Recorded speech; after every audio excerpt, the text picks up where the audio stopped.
So patuloy po tayo sa pagkuha ng mga footages dito sa back massage being demonstrated now actually by our participants.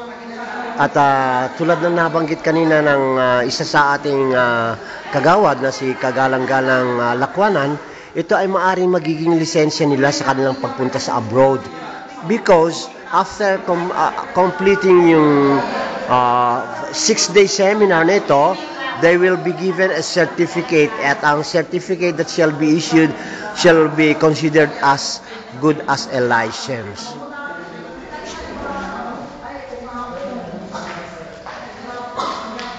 Pilitiin mo.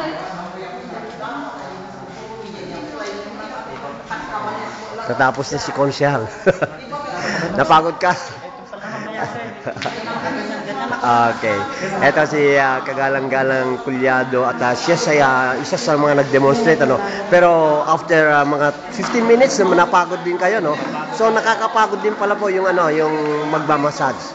And so you must have the skill, the desired skill to do it.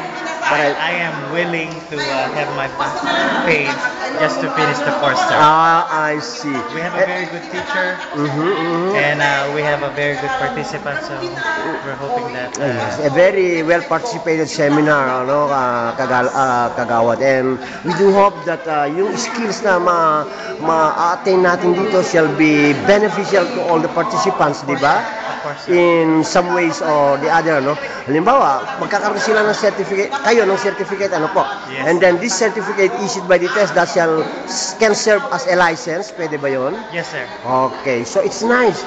So again, ulitin po natin, ito pa ay tinataguyod ng local government unit ng Ballesteros to help ease yung problem ng unemployment natin.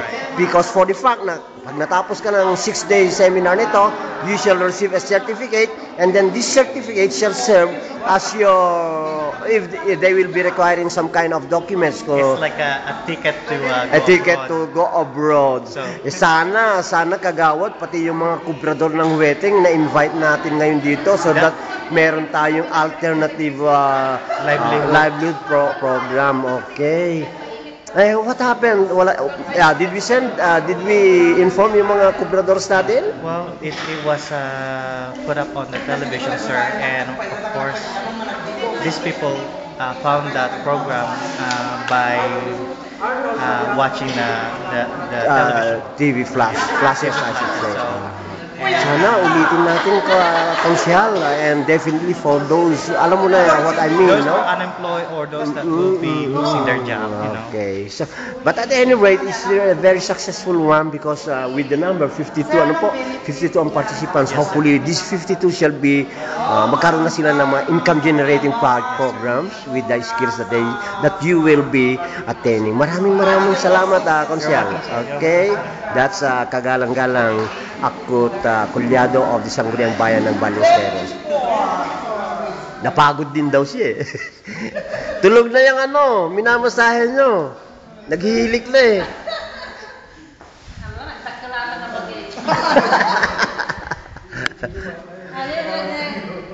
So within our group, nakita natin dalawang members ng Sangguniang Bayan ng Ballesteros. We have Kagalang-Galang Janet Lakwanan and kanina lang po nakausap natin si Kagalang-Galang Akut Kulyado, who happens to be one of our demonstrators ngayon. Kaya pa ang punas ng kanyang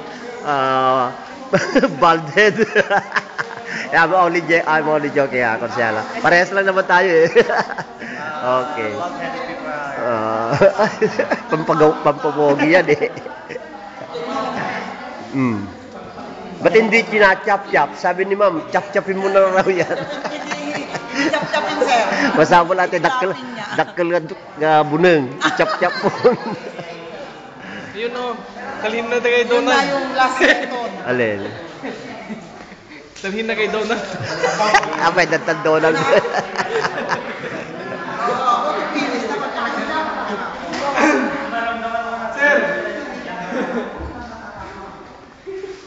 At yung general atmosphere nitong function hall at this moment po ay parang very active. Everybody seems to be very active. Makikita natin yung mga participants waiting for their turns to be doing their own thing, Oh.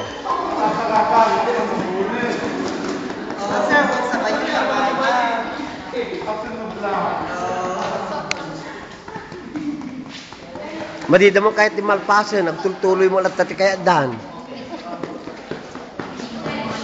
Sana naorasan lang ito. 1 hour ba yung ano? Ay, 1 hour pala.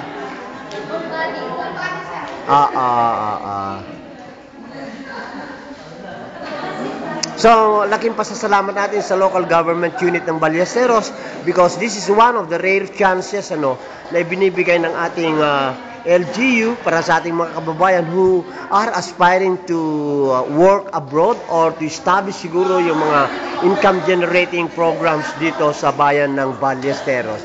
And this has been always a program of the local government unit ever since 1998.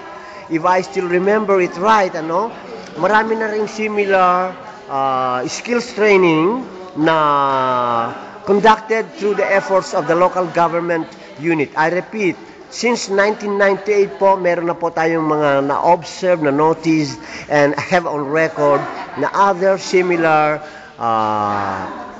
basic skills trainings na itinaguyod ng local government unit ng Ballesteros, Cagayan. And this is now the latest. This August 20, ano na bang petsa ngayon? It's a Saturday, no? Saturday. August 21, 2010 with 52 participants. So we came to learn for the whole body massage, it may last for 1 hour.